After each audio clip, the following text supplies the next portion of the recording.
Eddie, I think today it's just you and me for now.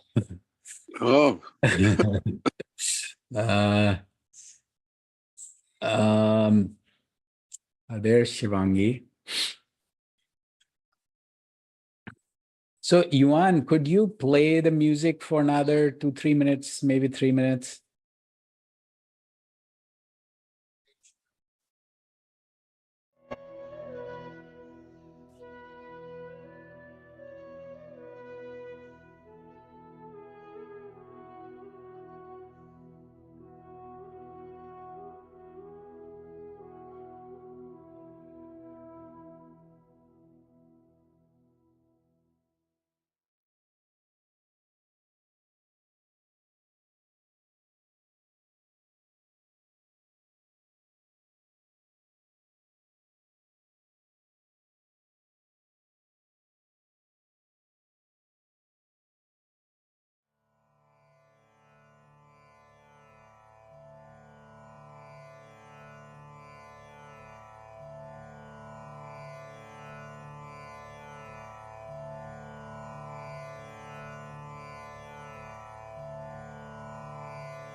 happy Tuesday, and welcome to the Ramashram Satsang practice session, where you'll learn a modern Satsang method for obtaining peace, light, and love in your life.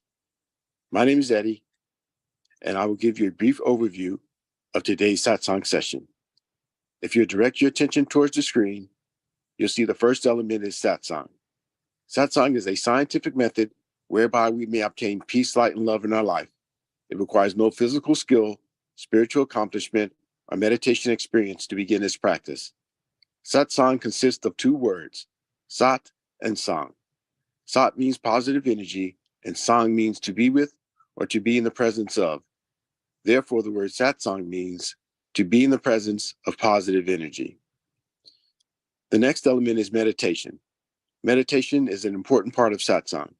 When we meditate, we withdraw consciousness from worldly objects and direct it inwards to focus on a single thought.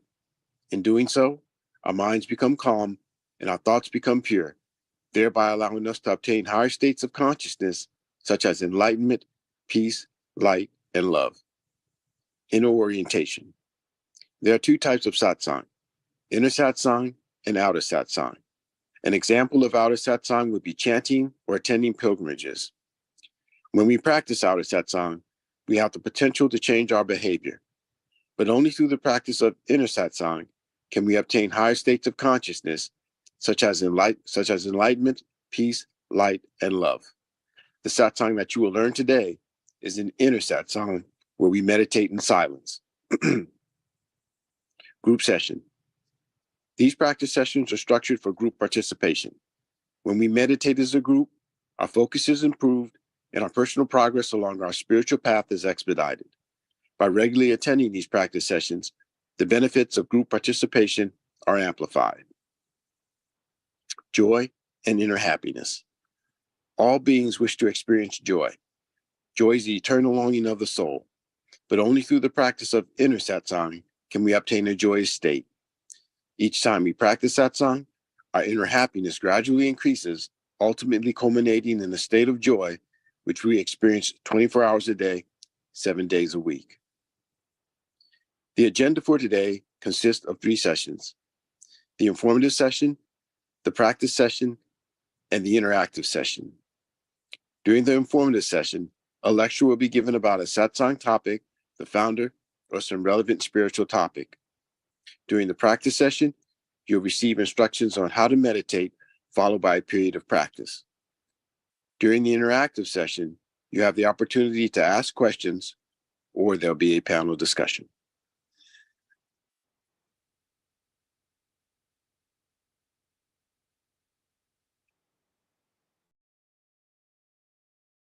Yeah, thanks, Eddie. And happy Tuesday, everyone. I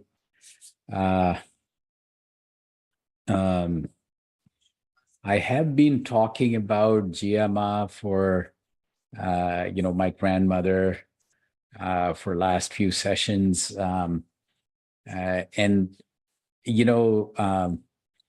while there's so much I can talk about, but in the context here,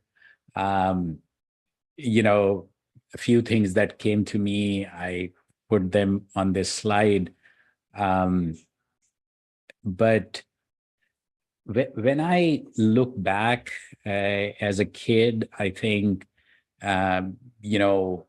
this was my closest encounter with somebody who, lived and breathed the quote unquote the target state of satsang, like anything and everything that we can talk about, accomplished, spiritually accomplished, very deeply ingrained into the practice that we do here, like embodying the energy, which then translates into unconditional love,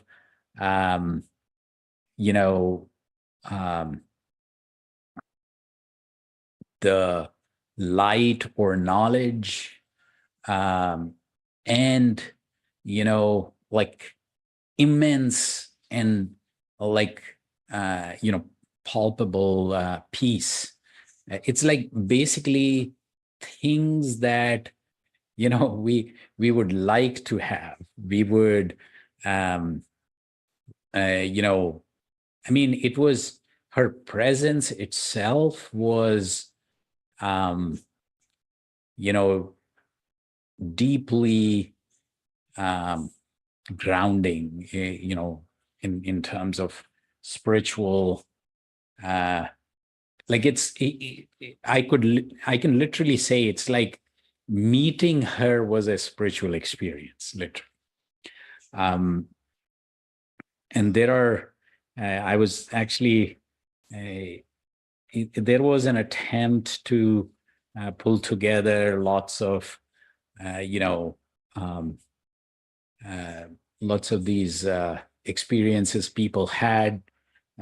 But, when people talk about this happened, that happened, to me, it's like the things that are felt, things that you experience, things that you, it's to me, like those are more important. The inner things that inspire you, transform you, gives you strength, gives you, um, you know, this uh, literally the hope that you can also achieve a state like this. Um, I think, and there was a Persian um, saint, Rabia. Um, she, uh, you know, um, like in a society where, uh, like literally, if you look at the Sufis, how many females have come up to that level that she did. I think if you go through, her life and her stories, one of them comes to my mind is like, um, you know, uh, uh, her guru was visiting her, and and then he went on a morning walk and he found that everything was just so beautiful. It was uh, early dawn, and birds, and you know he- the flowers and everything. He was just so awed with it, and he said, like, Rabia, come outside, look at this, you know it, it, the nature is like so beautiful right now. Don't be inside, come out. And she said that, um, all this is temporary. What you should look at is the light inside. And, you know, so imagine she is telling her guru that. And there is obviously things that followed, and how uh, her guru actually said that you are at a higher state than I am. So interestingly, Guru Maharaj himself mentioned and documented that Jiyama was at a higher state than him. So, and what I saw was, it all inculcated or resulted in her immense focus on service of satsangis, anybody who came. And in India, you didn't need any invitation, or doors were open. You come join the satsang, or uh, if there is even if there is no satsang, you will be welcomed. And if it's breakfast time, lunchtime, dinner time, you will be offered that, apart from everything else. So um, you know so she was listening to people day in and day out. And the best part is that she remembered every single person's name, their entire, and literally entire family tree. Her memory was just beyond phenomenal. And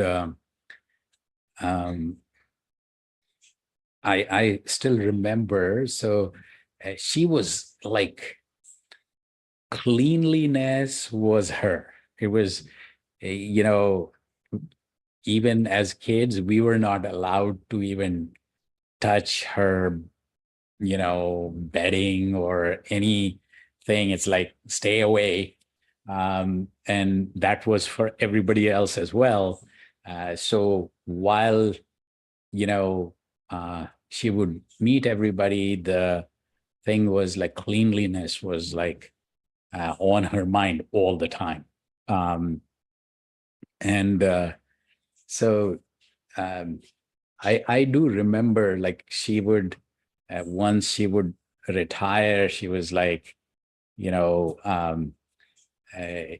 it's like, but even then, what used to happen, and this is when she would be visiting, you know, from Mathura, where my uncles were, to, my parents were in Jaipur. And so when she was visiting Jaipur, people would sometimes come at like 10 p.m., knock at the door, we are here. Um, and, oh, I have a train next day. And she would like, I remember like she would first say, "Oh, now," and then if they have a train next day early, or there are reasons why she should meet them at that hour. Uh, First I would see uh, a question mark on her forehead, and then it'll go away, and then she'll say, "Okay, uh, you know, I'll let them come in." And so it was very, very interesting. I when I started my earlier online sessions, which were um, which people used to connect from India, mostly. I used to think about myself that, uh, my father would have like almost 10, 15 people visiting him daily. And now I have online session where I would get like 15, 20 people meeting me daily. So which was quite a uh, accomplishment for me sitting here. But you know, anyway, so we can talk about some of these things later on. Let's uh, get into our practice. So eyes lightly closed, um, relaxed posture, relaxed and still posture, and then let's think of this transcendental energy right here, right now, in front of us in form of light. That light is entering our heart, distributing throughout our body, and we are becoming the light. We're getting completely and totally immersed in this light. Mind wanders away, which it will. Bring it back to this thought and this thought alone, that light is coming into our heart, enlightening it, and then distributing throughout our body, and we are getting totally immersed in it. We'll start with music. Music fades away, and we go into deep silent meditation, and then we transition out with music. Let's start now.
So happy Tuesday, everyone.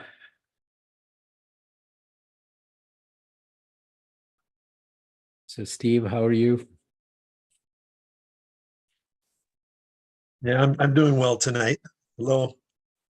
I missed I think last Tuesday and this last Saturday, but I watched the YouTube clips to get caught up, and just enjoyed listening to what you had to say. And I think a week ago on Tuesday, you just talked about keeping your feet on the ground and being present with where you're at. So tried to embrace that, just be where I'm at this week. And here in Fargo Moorhead, we have what's called Giving Hearts Day coming up on February 8th.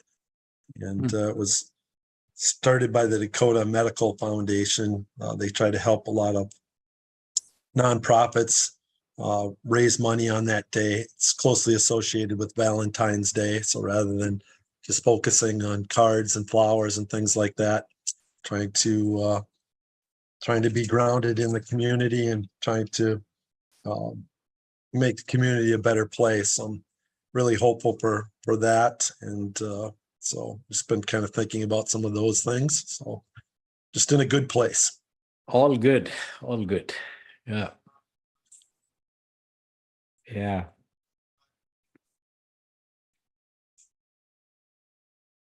So I always find it very difficult to, see when somebody, the satsang, the higher you go in satsang, the more normal a person you become. And the more normal a person you become, harder it is to talk about it. Right? It's like he was a good person. He was a, yes, we can say like they won't get too high when things are good and too low when things are bad and those kind of things. But I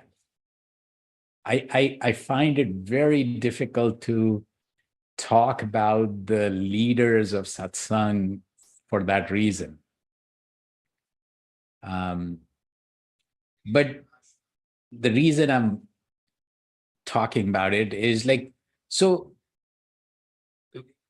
what you heard about my grandmother, does that add any value to our sessions? And I'm just asking more from, I mean, I have been there, I have experienced it. That's a different thing. But talking about it, does it add any real value?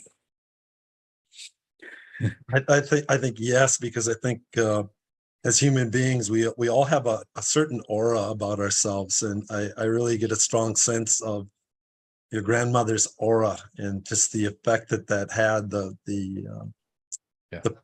pride, I think, that and the love that you feel for your grandmother. So I think that's inspirational to all of us to want to strive to be like that. Makes me think about my mother was born legally blind, but she would never convey that. I never knew that until I was perhaps a young adult, and she didn't want to use that as a crutch. And so I think that remembrance is really important. Wow. Yeah, actually, yeah. The more, and this was just a thought that was, I was reading some of the saints in Sufi, the Sufi realm, and even in the Indian context, a lot of them had very, very, I mean, from a very worldly perspective, very, very either difficult or tough situations around them. But when you transcend those, or when you go through those, cleansing happens from the inside. So, but on the flip side, people break too.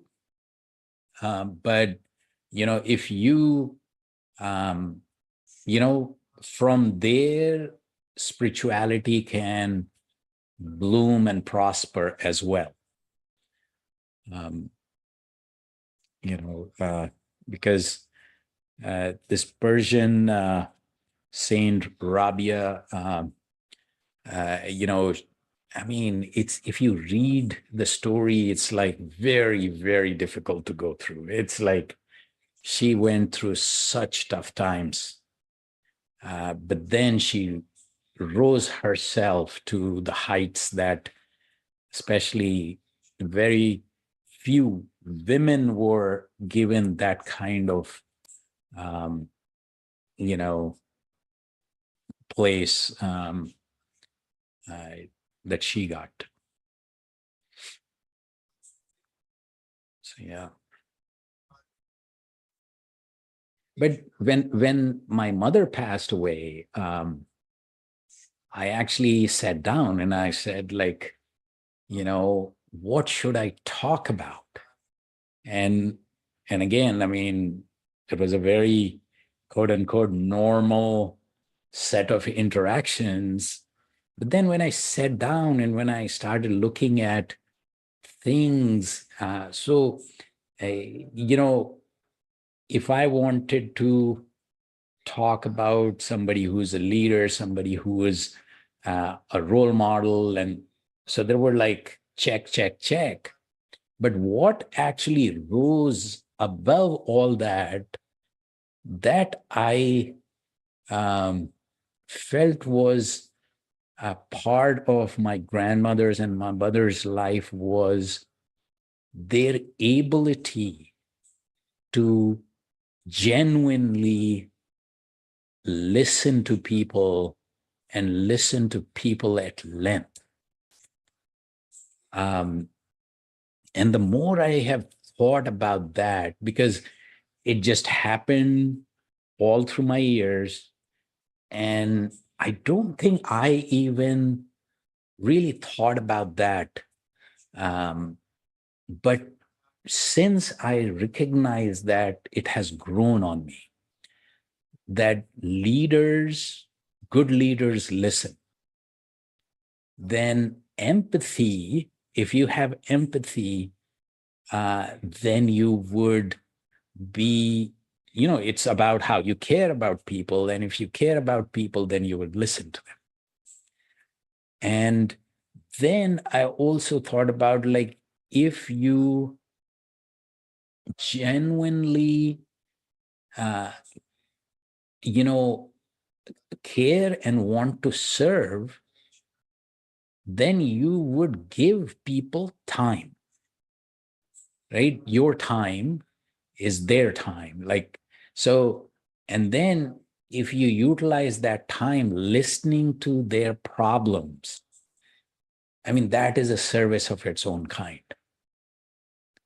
And the more I think about it, it's like that was inbuilt in both my mother and grandmother. Like, it was just natural.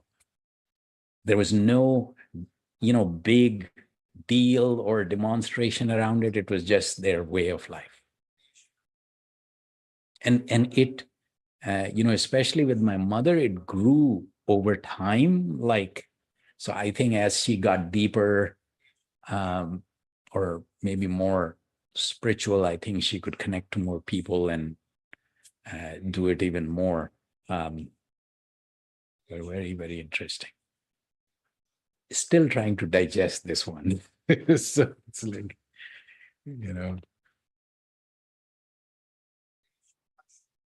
wow. So did anyone here meet with Giamma? So Anita ji and Shivangi probably not, but Rajat and Omkar? Sanjeev, Not no, sorry.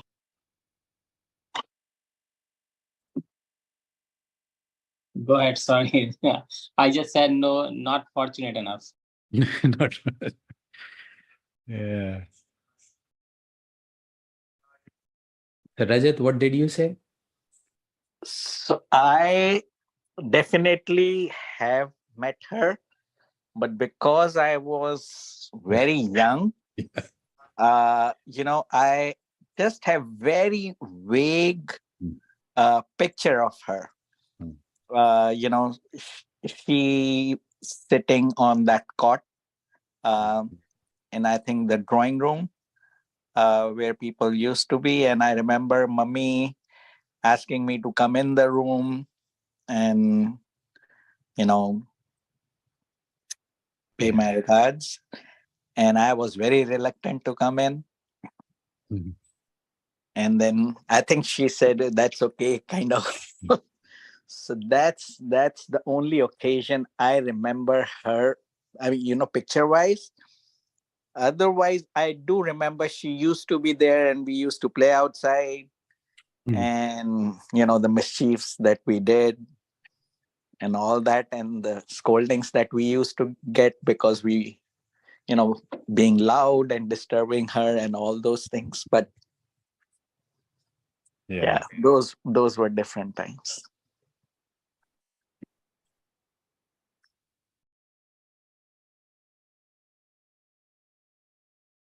So interestingly, um, Rajat's grandfather knew my grandfather.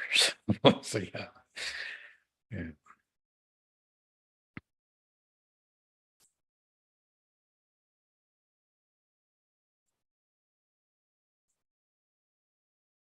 So any other comments? Anita ji, Shivangi, Hari, Omkar?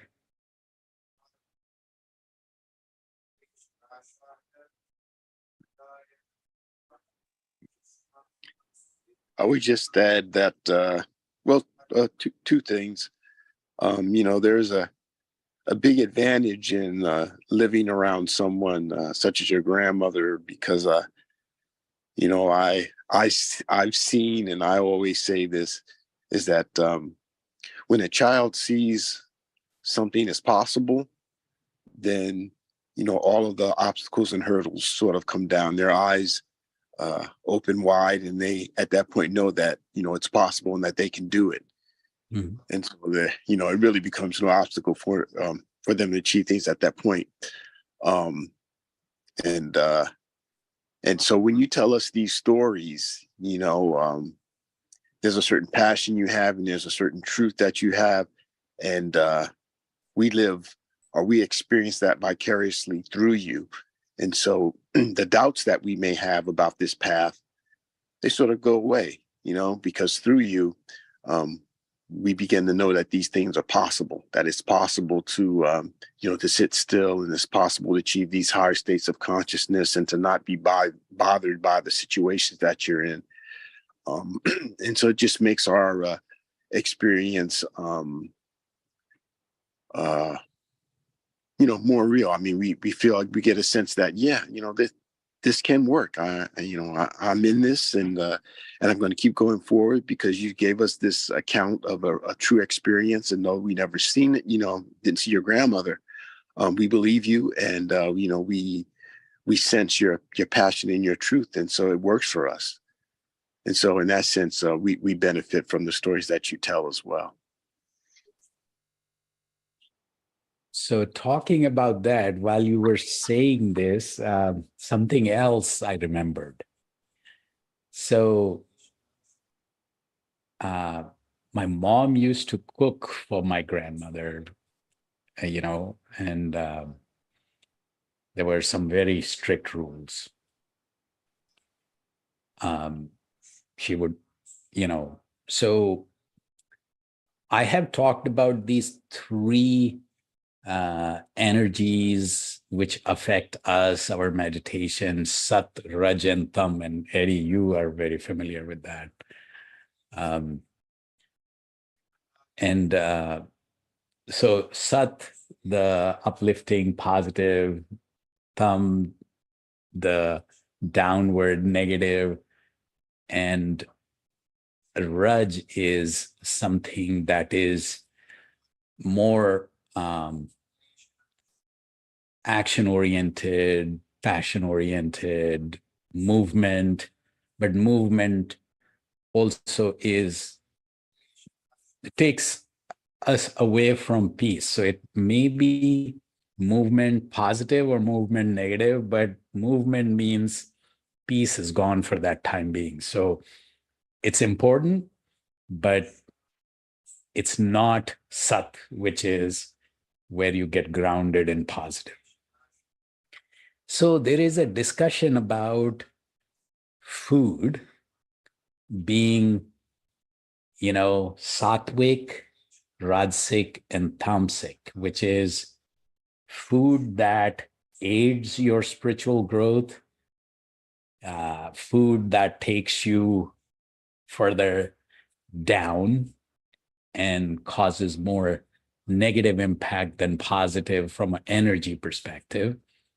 And then there is good, rich food, which is very nice, but not necessarily very positive, because light and healthy and positively energizing food is not necessarily rich and, very nice looking. So I was probably very young, like in school. And I think I got my first lesson. I don't know if I realized it then or I realized it later, but I found the definition of sattvic food in a very interesting way. So my mom fell ill, and we were very, very young. So my grandmother decided that she will cook. And simple, very, very, very simple food was some rotis, the bread, Indian bread. And there was some lentil, dal. So it's like, now that typically when you see a lentil curry, or, the way it is cooked in the Indian kitchen, it usually would look much nicer than the way this one turned out. Looked like, very, looking at it, I was like, how would this taste? And so I actually was very skeptical, but the first bite I took, it was amazing taste. And I was like, so it doesn't need to look really, that rich and nice and all that. It could be looking very flat, and it could be very tasty. And because the way the balance of the herbs and spices and all were, kind of on the low ebb, but it was very tasty, but it was not very rich, or, it was more on the healthier side and tasty. So I was like, wow. So whenever I think about Sat, Raj, and Tam, and a sattvic food, rajasic food, and tamasic food, that picture comes to my mind. So very So so nobody has to tell me. I kind of think about it like sattvic doesn't need to look great. It just it has to have those elements.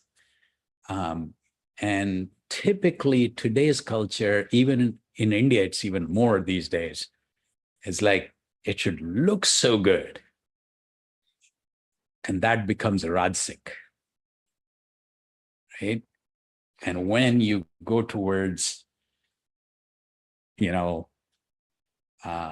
extra rich, extra heavy, extra this and extra that, then you're going towards tamasic, right? Well, I just thought I'll share that.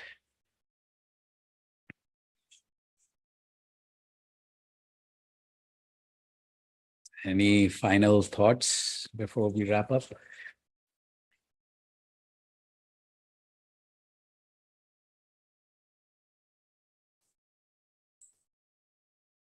Namaskar. You were muted. Namaste, Bhaiya. Namaste, everyone. Yeah, namaste everyone. Was very, very good to hear. The more we hear about these accomplished people, the more we learn, we realize where we are.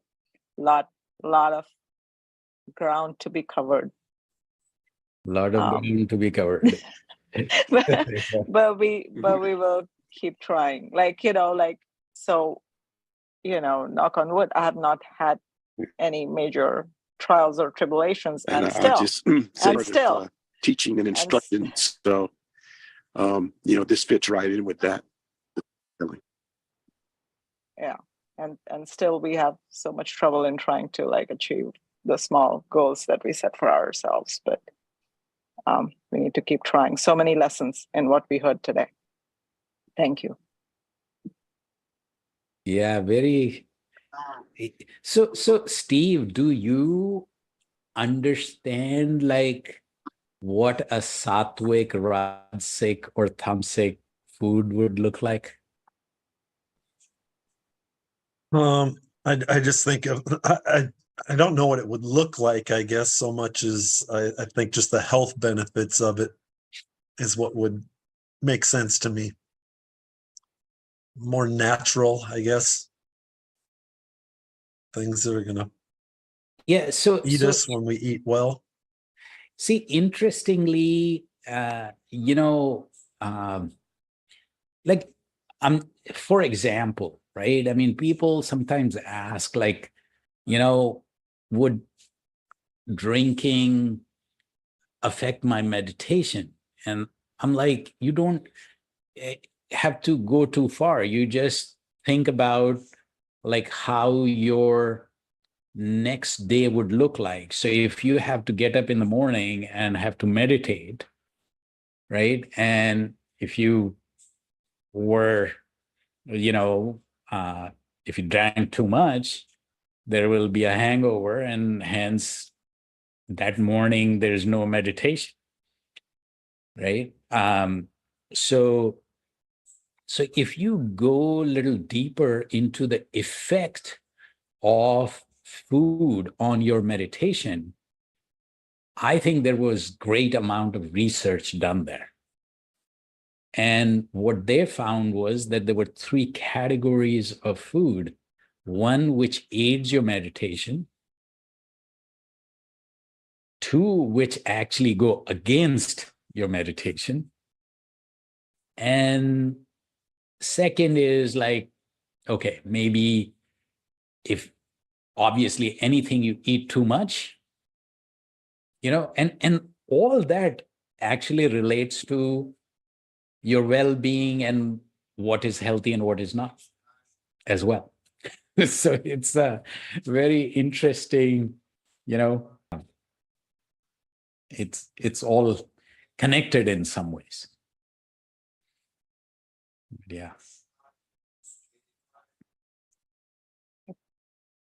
Now that makes perfect sense. I know in the mornings, if I sleep well, if I've eaten vegetables or try to be conscious about eating salad or things that I think are beneficial, drinking water, energy levels rise, and there's days where you're just off, and it's probably very subtle sometimes. Agreed. I think this is one topic that I have now, what my grandfather has written, and quite a few other pieces that I'm pulling together. So food needs to be talked about more.